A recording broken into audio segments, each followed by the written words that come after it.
Next 9 news में आपका बहुत बहुत स्वागत है। मैं हूं आपके साथ अबरारुल रहमान।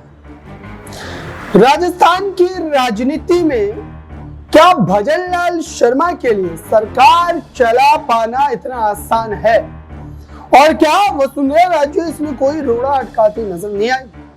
मंत्रिमंडल विस्तार को लेकर के भजनलाल शर्मा दिल्ली में मौजूद हैं और दिल्ली में रहते हुए हर उस चेहरे की काटा छाटी की जा रही है जो यहाँ पर उनके सरकार चलाने में बाधा पैदा कर सकता है।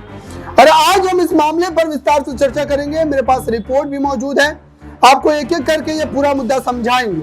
सबसे पहले तो आप ये समझ लीजिए कि भजनलाल शर्मा का मुख्यमंत्री बन जाना यह वसुंधरा राजे के पैरों तले से जमीन खिसकाने जैसा था, क्योंकि वसुंधरा राजे को यह आभास पहले से ही हो गया था कि मुख्यमंत्री उन्हीं को बनाया जाएगा, इसमें किसी भी तरीके की कोई कोताही नहीं होता है। लेकिन फिर भाजपा ने लगाया अपना दिमाग और उसके बाद कर दिया चेहरों में फेरबदल। भजनलाल शर्मा जो कि ब्राह्मण समाज के हैं, उन्हें मुख्यमंत्री बनाया गया और उसके बाद प्रेमचंद बैरवा और दिया कुमारी इनको उप मुख्यमंत्री बना दिया गया। अब ऐसे में वसुंधरा राजे के लिए कुछ भी नहीं बचा दर्शक, क्योंकि वसुंधरा राजे सोच ये रही थी कि मुख्यमंत्री उनका बनना बिल्कुल तय है और कौन होगा ऐसा नेता जो उनके खिलाफ उभर करके सामने आएगा। और उस समय की एक बात आपको मैं याद दिला देता हूं दर्शकों, अगर इस मामले को और ज्यादा बेहतर ढंग से आप समझना चाहते हैं तो बाबा बालक नाथ को लेकर के तमाम मीडिया घराने चर्चा कर रहे थे कि मुख्यमंत्री बनाए जाएंगे, मुख्यमंत्री बनाए जाएंगे। लेकिन हुआ क्या? हुआ ये कि उन्हें मुख्यमंत्री नहीं बनाया गया और खुद बाबा बालक नाथ ने मुख्यमंत्री के पद पर फैसला आने से मात्र 2 दिन पहले ही एक ट्वीट किया था। उसमें यह कहा था कि वो मुख्यमंत्री पद की रेस से बाहर है, यानी कि वो किसी भी तरीके से यहाँ पर जो है इस रेस में नहीं बने हुए हैं। आप समझ रहे हैं इस बयान का मतलब ये कि वसुंधरा राजे का सियासी दबदबा अभी भी बना हुआ है, उसमें किसी भी तरीके की कोई खोट जो है वो नहीं देखने को मिल रही है।